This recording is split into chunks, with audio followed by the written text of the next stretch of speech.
Right, to celebrate the fact that Coolsmartphone.com is 10 years young, you can see I've written a very professional sort of introduction to this video here, and I wanted to show you what started it off. Started off the whole thing with Coolsmartphone, and it was this. And this, for those of you that don't know, there might be quite a lot of you that don't know, this is the Orange SPV. And this is the first phone that I ever bought with a colour screen. You can just see, by the way, that is the colour screen on full brightness. That's as good as it goes. You kind of have to tilt it directly into your line of vision there. Here it's running on some dodgy iMate ROM by the looks of it. You might remember a company called iMate before they went pop. And you can see here it's got a set of menus. And in those days it was all sort of set up like this. There had to be a numeric keypad, no touch screen. You can see how far away that screen is from the front of the handset there. And you had a row of options, as you can see, sort of set of options here. You can go into the camera, and oh dear, the camera is missing. That's because back in 2002 there was no camera. The camera was actually an additional accessory that you could buy, and it clipped into the bottom here and sort of dangled off the end, and you could use the camera then to take shots on your phone. It's got an SD card, not a micro SD or even any other side of SD, a full-sized SD card slot on the left, volume, etc. You can see how fat it is. This was made by a company that nobody had ever heard of called High-Tech Computer. Nobody really ever heard of them. And you can see the build quality wasn't fantastic. It had dust in the back of the screen that collected, that kind of got in through the earpiece here and then got into the screen. You can just about browse the web, but you are looking at GPRS. There was no Wi-Fi, and so you go into programs here. When the camera focuses, go into Internet Explorer, and then dial up onto Coolsmartphone, and it connects over GPRS. You had to manually put in the connection settings onto your handset, and it didn't actually work out of the box. You had to set up the connection settings and tell it to, there you go, there's Coolsmartphone, an old mobile version of the site that it still seems to be picking up. I don't know where that is, but you can sort of browse the internet. And this was powered by a whacking 132 megahertz processor. I'm just going to see if I can get into the settings here, and I'll show you. See, it nips along quite quickly considering this is 10 years old. It still operates quite well. There we go, you can see it's running Smartphone 2002, and this was sort of a joint venture almost with Microsoft and Orange, and they both ploughed quite a bit of marketing into this, and this came out in November 2002. You can see the storage there. It had 16 megabytes, yes, 16 megabytes, not gig, of RAM. 32 meg of flash ROM. I must stop drinking in the afternoon. And it was sort of a big hit for business users because you could get your email on here. You had very cut down versions of Internet Explorer that you've just seen. You had MSN Messenger on here. You've got Smart Explorer. A lot of people might remember that particular program that enabled you to browse around the operating system, the file system rather, of this particular device. You got Windows Media, which could play WAV files and stuff, and you could go into settings and you could change the sounds. Now this is where we initially first started looking at making the phone cool, and that's kind of where Coolsmartphone came out.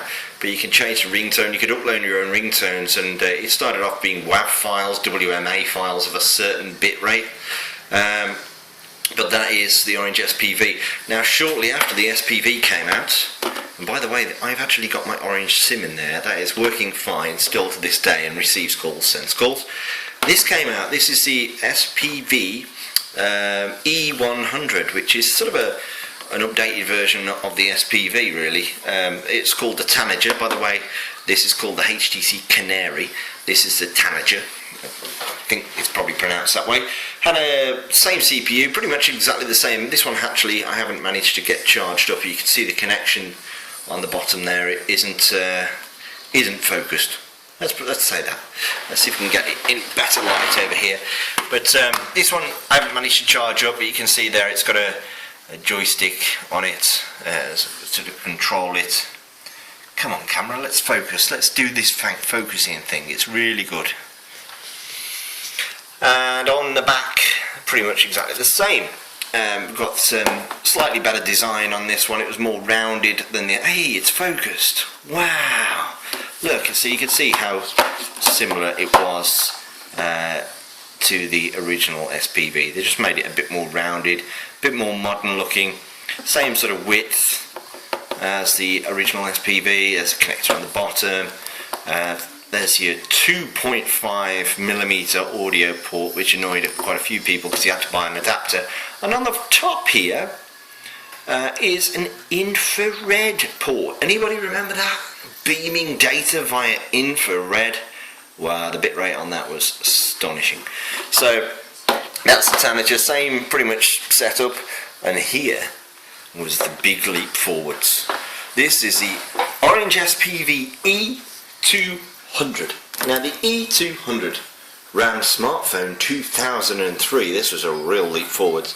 I don't think I managed to get this one working either, but it ran Smartphone 2003 and had a camera on the back, a VGA camera. But it had a camera, again similar sort of design as the E100 had.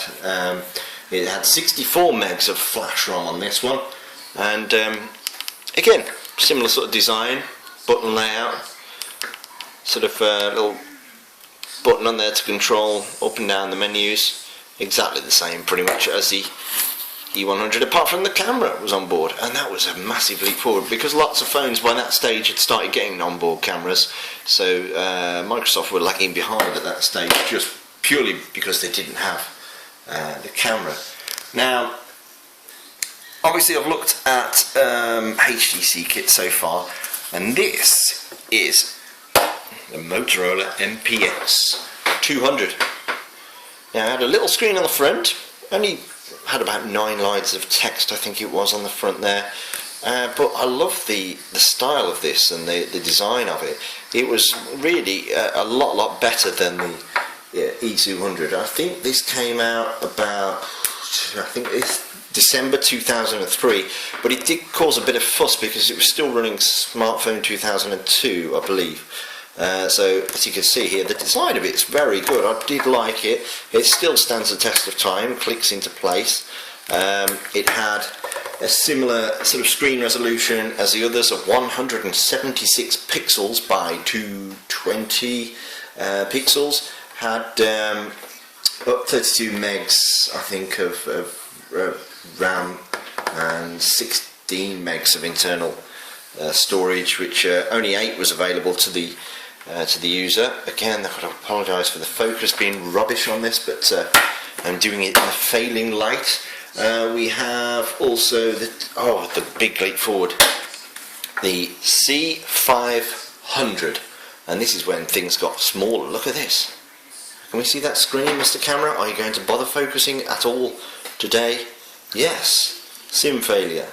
But here you can see it's got rid of the joystick. We've got a sort of rocker mechanism now, up and down, but we've got a lot smaller now, and we have on the back a camera. What was that? It was a 1 megapixel camera. 1 point. It doesn't really say exactly what resolution it is. I can't remember exactly, but the C500 was called the Typhoon, and it had a 200 megahertz processor on it. It's a real leap forward now, running Smartphone 2003, and 200 megahertz. And we've got the connection change here on the bottom. We've now got a mini USB port, camera button, dedicated camera button on the side. Power, infrared has got a bit smaller, and the volume up and down. So that's the C500. I'm losing track now.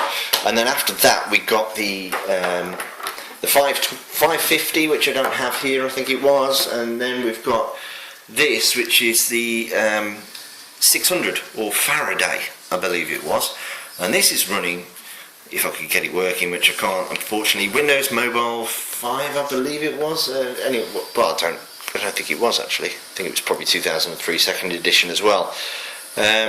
This had a 1.3 megapixel camera on the back.